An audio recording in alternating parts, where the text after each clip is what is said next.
माझे वरिष्ठ सहकारी आमदार संजय केळकर, आमदार निरंजन डावखरे, संजय वाघुले, विस्तृत चर्चा झाली।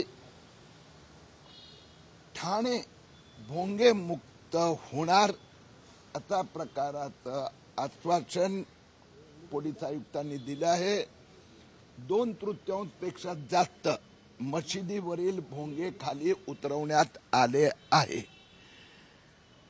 मुंब्राचे पॉलिटिकल लीडर आमदार भावना भडकवण्याचा प्रयत्न करतायत। मुंब्रामध्ये तिथले काही जे फॅनेटिक मुस्लिम माफिया गैंगस्टर धमकियां पाठवतायत मला कि अगर मुंब्रा में पैर रखा तो खुद के पैर पर वापस चलकर जा नहीं पाएगा। मुंब्रा पण 100% भोंगे मुक्त करणार। संजय सर, जीवनरावांनी स्वतः पोलीस आयुक्तांची भेट घेतली होती, सर्व हिंदू आणि मुस्लिम लोकांसोबत भेट घेतली होती। त्यांचं असं म्हणणं आहे की जेव्हा तुम्ही मशिदींवरील कारवाई कराल तेव्हा आपल्याच सणांवरती कुठेतरी त्याचा परिणाम होतोय। कुठलाही म्हणजे नेत्याला जर वोट जिहाद म्हणून याला बघायचं असेल, मग उद्धव ठाकरे सेना, शरद पवार एनसीपी आणि काँग्रेसची काय विधानसभेत अवस्था झाली ते त्यांनी लक्षात ठेवायचं। मुस्लिमांच्या मतांसाठी वोट जिहाद म्हणून जर भोंग्यांचं जिहाद करत असाल, अरे बंद होणारा दिवसा 5-5 वेळा पहाटे 5 वाजेपासून ही काय दादागिरी आहे की माफियागिरी आहे? मस्जिदीला पण परमिशन आहे, 10 inch by 15 inch box speaker, आणि हा नियम सगळ्यांना लागू पडतोय। अनेक वर्ष झाले, गणपती असो नवरात्र असो सगळ्यांनी डिसिप्लिन आणली। हे तर म्हणतात हमारा जन्मसिद्ध अधिकार आहे।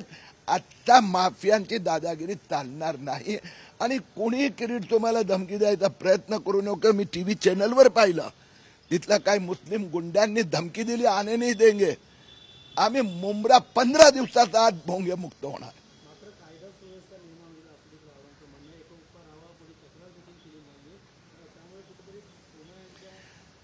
अरे आव्हाडांचं मतदार मुस्लिम असल्यामुळे उद्धव ठाकरेचे जे 2-5-10 खासदार निवडून आले ते भेंडी बाजार मध्ये ठाकरे सेनाच्या नेत्याने सांगितलं हम आपकी मस्जिद को बचाएंगे, इलीगल मस्जिद को डबल FSI देंगे, त्याच्यामुळे निवडून आले।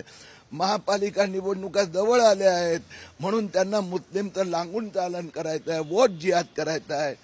परंतु मुंबई उच्च न्यायालयाचा आदेश, मुख्यमंत्र्यांचा निर्देश लागू होणारच। मुंबई भोंगे मुक्त झालं, ठाणे भोंगे मुक्त होणार।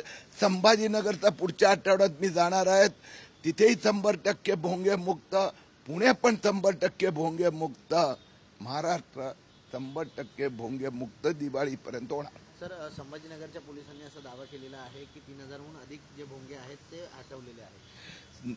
आज सकाळी पण माझा संभाजीनगर पोलीस आयुक्तांशी संवाद झालेला आहे। मी मंगळवारी संभाजीनगरला जाणार आहे। जन्म मृत्यू दाखला घोटाळा आणि भोंग्यांच्या संबंधात 100% भोंगे मुक्त संभाजीनगर पुढच्या आठवड्यात होणार।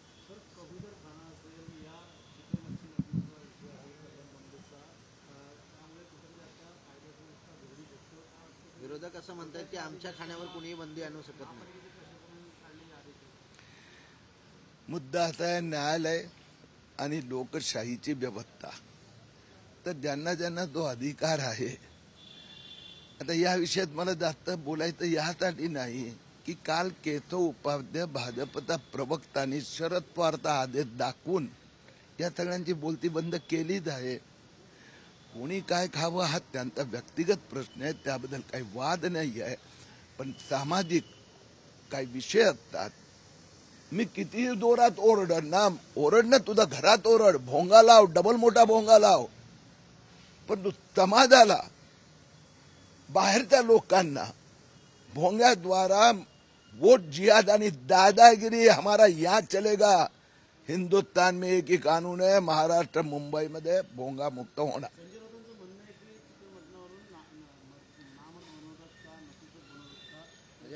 शाकाहारी खाणारे नपुसक असं खूप महान व्यक्ती आहेत, त्यांच्यावर मी प्रतिक्रिया देऊ शकत नाही. मी 100% व्हेजिटेरियन आहे. धन्यवाद. सर ही जी आता या ना. बीडी चाळीतील जे मालक आहे त्यांना आज चारा वाटप होणार आहे. मुख्यमंत्री, उपमुख्यमंत्री आणि स्थानिक आमदार देखील त्या ठिकाणी आदित्य ठाकरेंना त्या संदर्भात निमंत्रण आहे, पण मात्र त्यांचं भाषण होणार नाहीये. भाषणात नाव नसल्यामुळे आदित्य ठाकरे नाराज असल्याची चर्चा आहे. आता विषयात प्रतिक्रिया देणं योग्य नाही. जो अनेक वर्ष नव्या घराची प्रतीक्षा करतायत त्या सगळ्यांना आज स्वतःचं सुंदर घर मिळणार आहे. सगळ्यांना शुभेच्छा.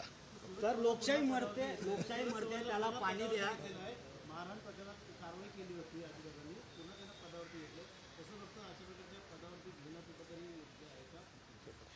महाराष्ट्र भोंगे मुक्त होणार. ठाणे पुढच्या 15 दिवसात 100% भोंगे मुक्त होणार.